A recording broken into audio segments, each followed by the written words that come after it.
Matthew chapter 6 verses 19 to 21. Do not store up for yourself treasures on earth, where moths and vermin destroy, and where thieves break in and steal. But store up for yourselves treasure in heaven, where moths and vermin do not destroy, and where thieves do not break and steal. For where your treasure is, there your heart will be also. Magandang araw at tatalakayin pa natin ngayong araw sa ating daily devotion ay ang materialism.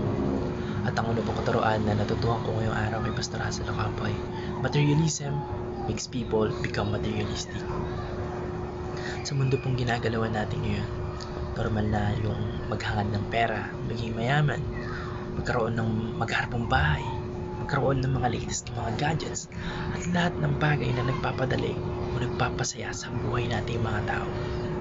Pero kapag doon na lang po umiikot yung buhay nating mga tao sa mga palaging shopping, palaging pag-iisip ng pag-upgrade ng mga gamit, pagpapayaman, nagiging materialistic na po tayo.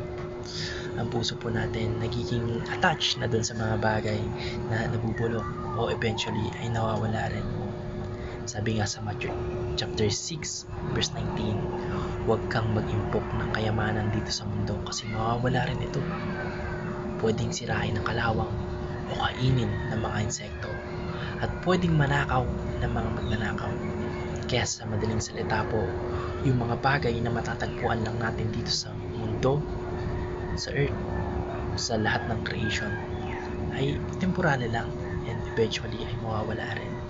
Magiging alikabok din sa pagdating ng panahon.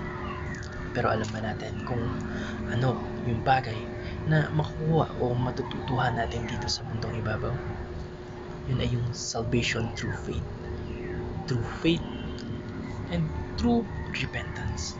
Kaya habang nandito po tayo sa lupa, yung likumin po natin ay kung paano, o yung mga knowledge o wisdom kung paano maligtas, kung paano aaralin yung salita ng ating Panginoon Diyos. Kasi nga, our Bible is our manual. Lahat ng mga bagay ay may manual. TV, cellphone, electric fan, kung paano i-assemble, PS5, kung paano pag-ganahin, kung paano i-operate, etc. etc.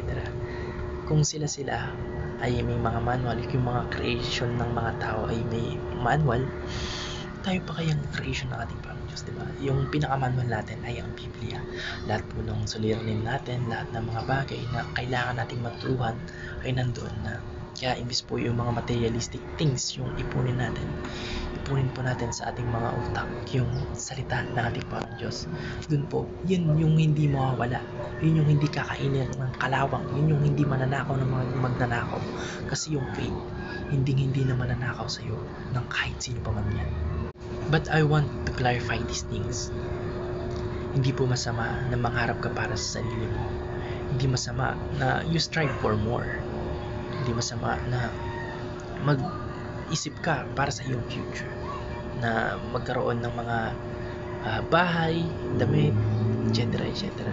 Pero kapag lahat po yun ay naging sobra na, yun ay nakakasama na, nagiging idol na natin. At alam naman po natin yung kasabihan na lahat ng sobra ay nakakasama. Ang natutuhan ko lang po sa pangalawang katuruan ni Pastor Hazel Ocampo ay the Bible affirms the spiritual realm.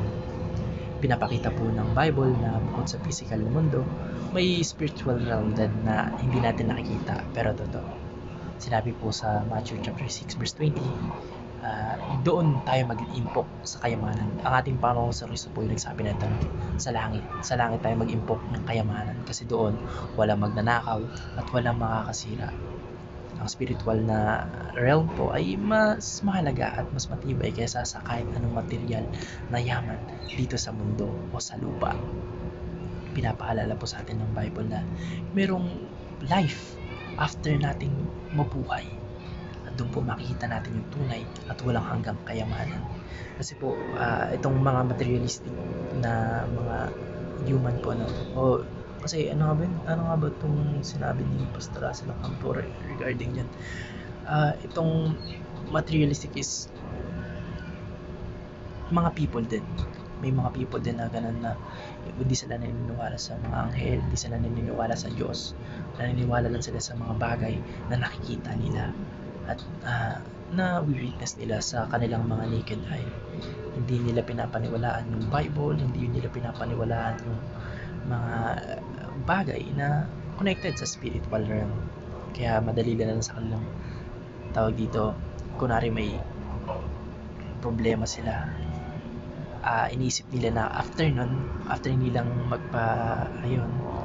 mawawala na lahat, which is opposite sa katotohanang mangyayari.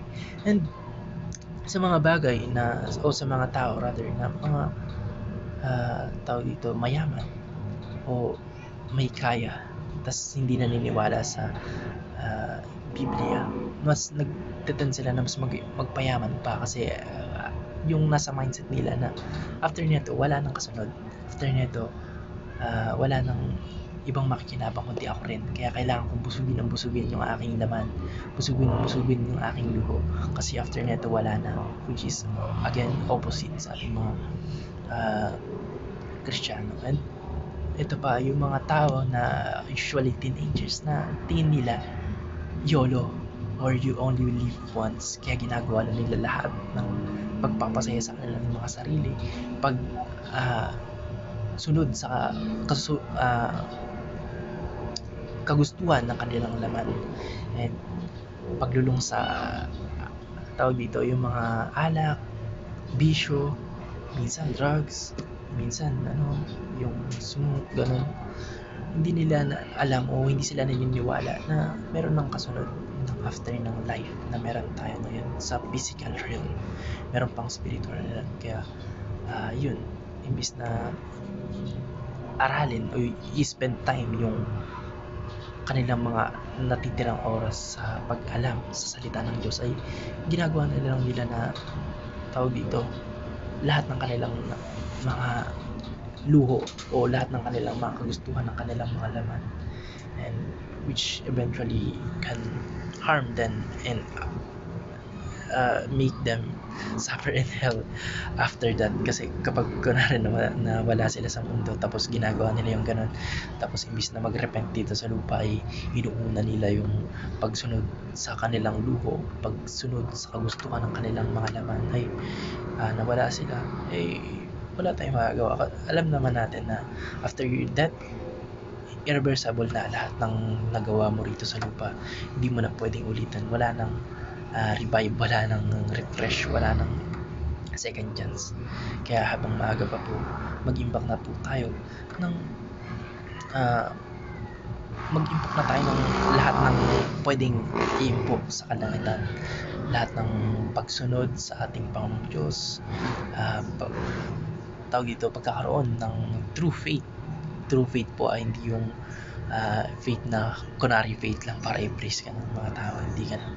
At habang dito pa lamang sa lupa, ay magkaroon na tayo ng tunay na pananampalataya, kasi yung salvation na po na yun, again, yun yung hindi nananakaw, yun yung hindi nawawala, at yun yung hindi kinakain ng mga insekto, ng mga anay dito sa lupang ginagalawan natin. Ang natutuhan ko lang po sa pangatlong katuruan ni Pastor Russell Acampo, Christians invest in this present life for eternity. Para po sa ating mga Kristiyano, ang buhay ngayon ay parang paghahanda o pag-ready lang para sa buhay na walang hanggan, o sa everlasting rather, life. Hindi ibig sabihin na bawal na po tayo magtrabaho o bawal na tayo mag-ipon dito sa lupa. Pero ang ultimate goal po natin, mga Christian, mga mananampalataya, ay hindi lang para mabuhay ng maginhawa ngayon, kundi gawin po yung kalooban ng ating Panginoong Diyos at mamuhay para sa Kanya. Kapag nagbigay po tayo, nagmahal, tumulong sa kapwa, o sinunod ang katuruan ng ating Panginoong Diyos o kagustuhan ng ating Panginoong Diyos, ay para tayo nag-iipon ng kayamanan doon sa langit. Kaya kung sino man yung nagtatanong kung paano ba mag-ipon ng yaman sa langit, paano ba umunan ng yaman sa langit, madali lang. Ay, hindi pala madali, mahirap. Madali lang.